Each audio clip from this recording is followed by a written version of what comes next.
AI agent 它都很強，但是它們都有一個共同的缺點。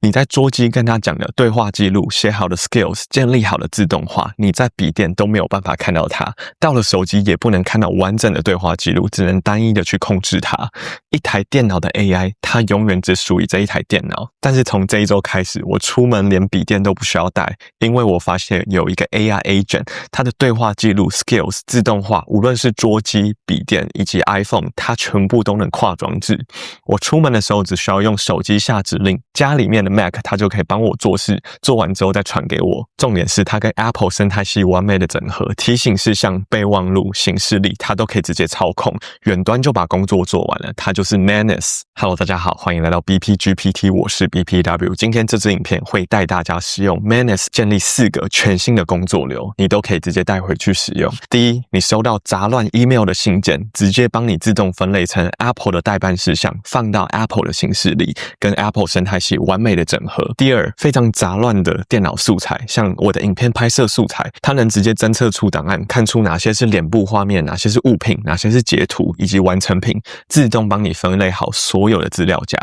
第三，只要帶手機出門，遠端叫家裡的 Mac 幫你跑數據分析、產出報告以及簡報，直接寄信回復給合作夥伴。最後，把所有的 App 工作流都整合起來，連接天氣、行事曆、待辦事項，讓 LINE 的聊天機器人它像秘書一樣，在你每天早上起床就提醒你該做哪些事情。現在你就像是一個老闆一樣，只需要帶手機出門就可以控制你的 agent， 也就是你的員工。影片最後我會跟大家聊3件大家最在意的事情。第一點，我的真實使用心得，沒有 AI 它是完美的，那有哪些地方是好的，哪些地方是你需要注意的。第二點就是這個 AI 它到底要消耗多少點數以及花多少錢，我會把我實際點數的消耗放在影片裡面給大家看。第三，隱私跟資料的安全，我們要如何去設定好權限，中斷權限，讓 AI 可以安全的控制我們的電腦。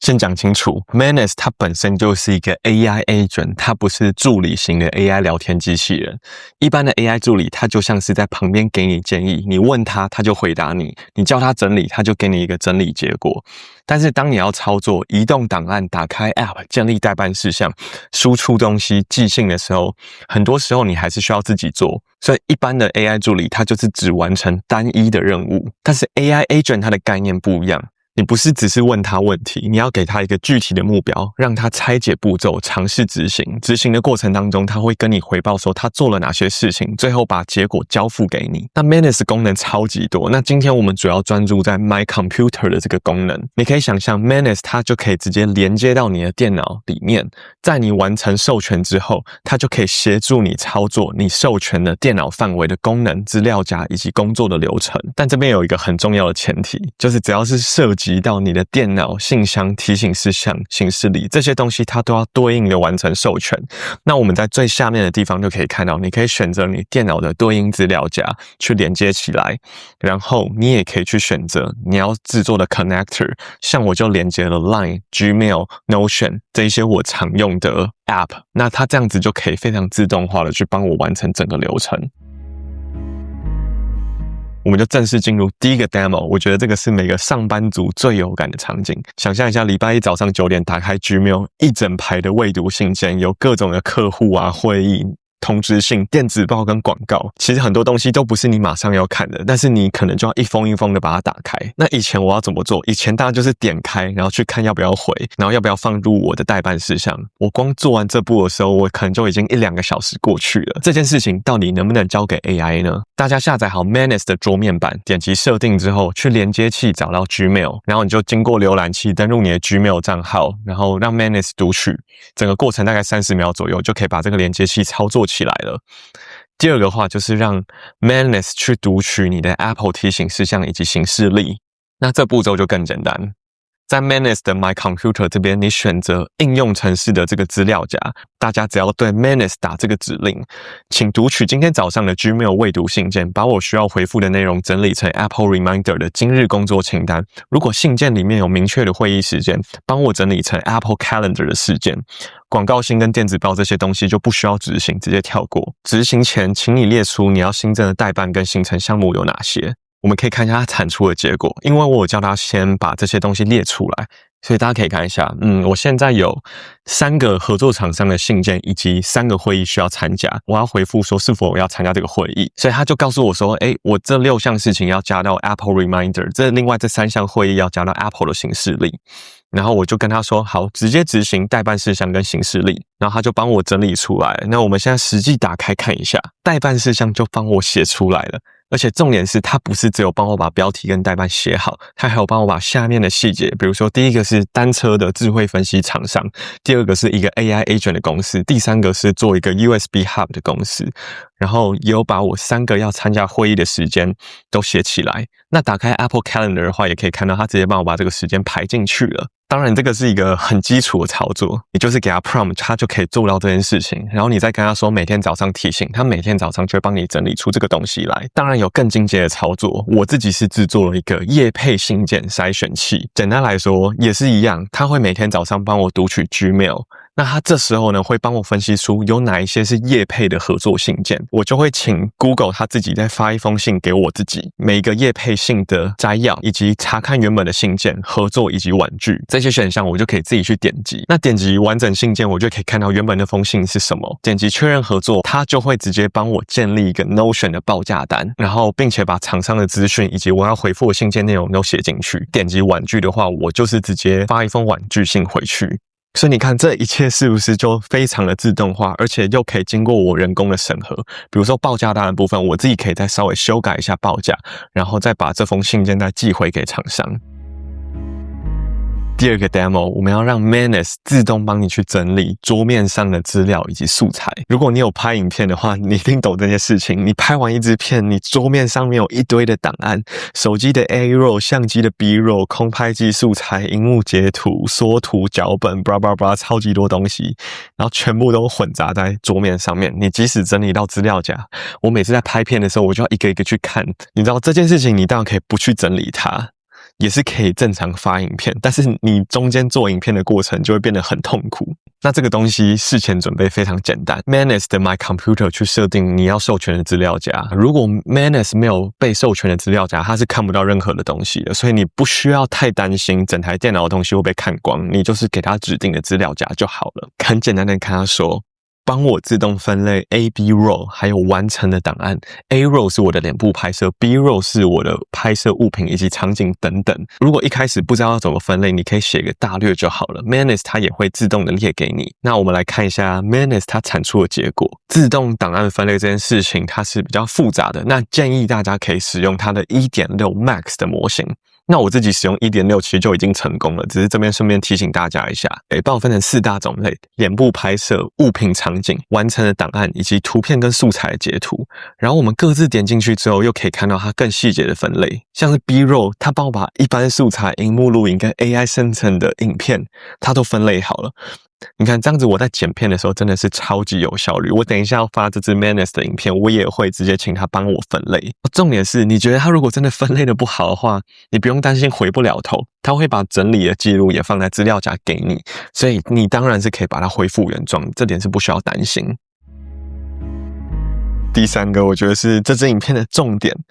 用 iPhone 遠端遙控 Mac。好，我們來想象這個情境。假設你人在咖啡廳，但是這時候廠商他臨時想要跟你開會，下周合作的影片進度，那你自己想要先看一下上周的頻道狀況，來決定提案方向，或是直接把這個提案交給廠商。但是你的資料全部都在你的 Mac 上面，你不想要回家，也不想要手機做一份很醜的報告。因為這個 demo 它是跨裝置的，所以你需要確認4件事情。第一件事情，你家裡的 Mac是要開機的狀態，因為 Manus 的桌面版它是要在背景上面跑，所以你的電腦一定是要維持開機的。但因為像我家的 iMac， 它本來就插頭一直插着，我沒有把它關機，它就是24小時都是待機的狀態。第二個，你的 Mac 也要記得授權對應的資料夾給它，比如說我等一下要示範的 YouTube 週報資料夾，你一樣要先把這些資料夾權限給它，它才能讀取得到。第3， iPhone 要下載 Manus 的 App， 然後要登錄同一個 Manus 的賬號。第4個，你打開 iPhone 的 Manus App 之後，你就可以確認說，這些電腦它是不是已經開機的？比如說，你看我的 MacBook 現在因為關起來，所以它的顯示狀態就是灰色的。然後 iMac 的話，它就是亮色的，它表示它是有開啟的。你這樣子才可以去控制它。這4件事情設定完之後，你只要拿出 iPhone 語音的輸入指令，家裡的 Mac 就會幫你做事。那大家只要這樣子輸入指令，我家裡的 Mac 的 YouTube 週報裡面有3個 CSV 檔，包含這週的頻道數據。那請幫我整理成一份簡短的頻道週報，內容包含訂閱數變化、最熱門影片、流量來源的前3名，以及觀眾的留存率調查，以及下週創作方向的3個建議。產出 PDF 以及一份簡報放到桌面，並且同時把檔案放到這個對話中給我，讓我的 iPhone 可以直接讀取。那我們一樣來看一下它產出的結果如何吧。大家可以看一下，它就真的按照我的標題去寫了。而且它這個數據真的不是隨便亂找的哦，它是真的有根據我 YouTube 後台的數據去整理出來。所以大家可以看到，沒錯，我最熱門的影片的確最近就是立體化筆記的影片。然後大家就可以看一下這一些觀看次數最高的前5名，然後流量來源的前3名，第1名是 YouTube 搜尋，那這個觀察點還不錯，表示大家一搜尋想要的東西就可以看到我的影片。對，就以此類推。下周創作的3個建議，因為我的 GPT 系列的影片，像是這一種 AI 教學影片，觀看比較低，所以我們要在素材上面跟標題上面要有做一些調整。好，那你如果 iPhone 這樣子看完覺得還不夠，我想要再做得更好。比如說，我想要加入一些競品分析，那我就跟他說，我的 Notion 裡面其實還有一些細節的競品分析，請你一起幫我加進簡報裡面。你看，這時候連接器它就馬上又調用到 Notion， 然後幫我整理出一個新的簡報。好，新的簡報前面內容差不多，對不對？但你看後面不好意思啊，那個蘋果爹跟彼得森，我就拿你們當做競品分析，大家就可以看一下，他要把我們的訂閱數、這周上片數以及最熱門的觀看數列出來。那像是我們目前的共同流量優勢都是在 MacBook Neo 上面，那蘋果爹最擅長的是 iPhone 18的爆料，然後我自己獨佔的就是筆記 AI Notion 跟 Good Notes， 然後就建議我說，那我下周該怎麼做，給我下一步的建議。你看是不是只要一台手機加上你的控制，就很像你要告訴其他人要做什麼事情，其他人就幫你把東西做好整理給你了。所以這個大家思維要去改變，不要再一直當執行者，我們要當創造者，有想象力的人，然後並且讓這個事情可以做得更好。我們應該去想更長遠、更有規劃性、有前瞻性的東西。接着進入到影片最後一個 demo。這個是最強大，但是也最複雜的 demo。我們要去制作一個早起的儀式，我們要做跨 app 的工作流，並且整合到 Line 的 bot 上面，很複雜，所以我會把文件放在我的影片底下，讓大家自己去跟着操作。那它分成2大步驟，第一個步驟就是你要先在 Line 的後台建立好官方賬號，建立好 bot。第二個步驟就是 Manus 的連接器，你把 Manus 連接到 Line 上面，並且去輸入你的 token， 這樣子就完成了。所以第一步呢，大家就要到 Line Developer 去建立你的 provider， 你的組織名稱，建立一個 Messaging API Channel， 這就是你的 Line Bot， 可以去幫它取名字做頭貼。建立好之後呢，去 Bot 的設定頁找到這個 token， 這個 token 要把它貼到 Manus 裡面，它才可以成功串接。打開 iPhone 的 QR Code 去掃描，去加入這個 Bot 的好友，那這樣子就可以跟他對話。這樣子就完成了。那在 Manus 的部分呢，非常簡單，跟我們剛剛連接所有東西都一樣，找到 Line 去按連接就好了。然後把 token 跟你的 user ID 貼上去，可以直接在後台的設定去看到這個 ID 是什麼。連線成功的話，你可以直接在 Manus 對話點一下測試，它就會傳一則測試訊息到你的 Line 上面。那你看一下你有沒有收到，表示就成功了。所以我們就來進入到最後一個 demo 的情境啦。好，大家想想看，你們早上會幹嘛？我早上就會先看天氣，決定我要穿什麼衣服，要不要帶傘，查行事曆看一下我今天要開幾個會議，然後看一下我昨天有沒有沒做完的待辦事項，今天有哪些事項需不需要移動。所以我很需要今天有一個重點的摘要，可以到我的 Line 上面去告訴我這一切。以前這5件事情我要一步一步做，我起床的準備可能就要10到15分鐘，但現在一句話就能解決。好，我的指令如下：早安，請幫我做好今天的晨間準備。第一個，幫我查台北的天氣，給我穿搭跟語句的建議。第二，幫我看一下 Calendar 有哪些會議，告訴我會議時間以及我需要準備的事項。第三，整理出我昨天 Notion 剩下來的待辦有哪些，搬到今天的待辦事項。然後先列出來之後再讓我確認。最後的話，你做出一個重點摘要，寫入 Notion 裡面，並且用 LINE 傳訊息給我。我已經連續操作了好幾天，所以你看他現在每天都會傳訊息給我。好，比如說大家看一下5月16號他傳給我的天氣22到30度，多雲，不需要帶傘。今天的行程有哪4大行程？像是有一些拍攝的行程、影片上傳以及演講的準備。然後像是今天的行程，因為我今天有要外出，所以大家看一下，你看他還可以抓說我從淡水要到台大的話，我要抓幾分鐘的車程，建議我幾點出門。你看這有沒有很像是一個秘書的感覺？我完全不用去煩惱說我起床的時候很雜亂，很多事情要做，至少有一個人可以幫我把這些重點彙整出來，我還有其他心思去想其他的事情。我覺得這種複雜的東西才是 AI Agent 能夠幫助你的最大意義。當然这個設定步驟很多，但這種東西真的是一劳永逸，不管是 LINE-bot 的建立或是 Skills 的教學。Skills 這部影片我不會提太多，但是我在後續的演講以及後續的教學影片都會告訴大家 Skills 的概念是什麼。影片最後3個部分，首先我要講一下我真實的心得，哪些好用，哪些東西完全不要依賴 AI。我分成3種情境。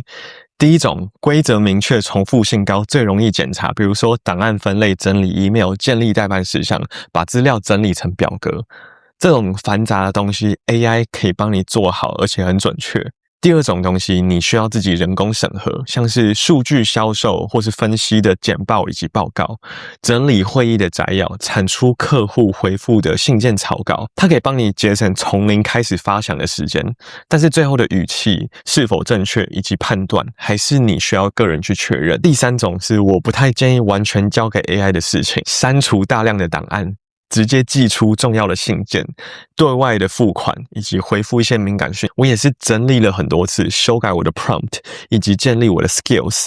才可以把它做到最好。就像大家现在影片看到的這個樣子， AI agent 可以幫你把很多低價值重複性的工作先做掉，這件事情對我來說就已經很有價值了。第二個部分我們來講隱私跟安全。現在 AI 已經可以接觸你的電腦、你的信箱、你的行程以及你的檔案，這件事情大家要很嚴肅的看待。我的應對方法就是最小授權。首先，你不要把整台電腦都開放給他，你只需要開放你哪些任務的資料夾給他就好了。影片的資料就給他影片的資料夾。你如果要測試 email 跟行事曆，先給他測試的信箱，讓他試跑看看。第二個，你要去準備一些備份資料，比如說你在做素材的時候，你絕對要先複製一份素材給他，不要直接動到原始檔。所有高風險的事情都要保留人工確認的這個選項，這些動作不能讓 AI 自己決定。定期去檢查授權，不需要或是用完的資料夾，你就把授權關掉，下一次需要的時候再打開。像是 Manus 它所有的連接器，它都可以隨時撤銷。你連錯 LINE-bot， 你 Gmail 的授權想要拿回來 ，App 不想再讓 Manus 控制，你直接去設定的連接器把它斷開就好了。這個是我覺得未來你在使用任何 AI agent， 不管是 Manus 還是龍蝦或是什麼的，你要養成很重要的習慣。那影片最後就來總結。Manus 跟其他 AI agent 最大的差別，第一個是跨裝置，第二個是 Apple 生態系的整合。跨裝置這件事情真的是讓我頭痛超級久的，因為我就是一個不止一台電腦的人嘛，相信大家也會有個人的電腦跟公司的電腦。那這時候如果所有東西都散落在不同裝置，真的是一件蠻苦惱的事情，又不像有 iCloud 可以把所有東西都同步起來。然後蘋果生態系的整合也是目前其他 agent 沒有做到的事情，可能是未來 Apple 的 Apple Intelligence 才有可能。所以這個真的是我覺得它目前沒有辦法被取代的部分。最後的話，我們就來看一下點數的消耗。那大家看一下，因為我幫大家測試超級多的東西，所以我點數消耗有一點可怕。我是使用 Manus Pro 的版本，就是1個月34美金，它1個月會給你8000個積分。那這3個方案大家可以看一下，我原本有2萬點，那我已經消耗到剩下7544點。像是我的 YouTube 的週報做 PDF 跟做簡報，一次消耗就是1300。那你如果只是做簡單的資料夾分類，大概是300多點。Gmail 的這些整理到待辦事項，它有跨到 App 的話，大概是500多點。LINE 的這個自動化流程一次大概是500到800點之間。對，但是前面你還是需要做很多前置跟設定，所以我的消耗是蠻可怕的。後面穩定之後，你的消耗大概就是介於300到500之間，每一次的消耗。所以你可以稍微試算一下，如果一個月8000點的話，每一次300到500，那你一個月大概就是可以操作20到30次的這個流程。你如果真的同時要操作很多自動化的話，我會建議直接訂閱到最高級的版本，2到3個自動化或是比較低效能的自動化，可以直接使用 Manus Pro 的方案。今天影片就到這邊結束了。想要聽聽大家你有使用過哪一些 AI agent， 以及你想象中 AI 的工作流到底是怎麼樣？是不是人人都可以成為老闆，人人都可以把 AI 當成員工呢？歡迎在留言告訴我你的想法。我們下支影片見，大家再見。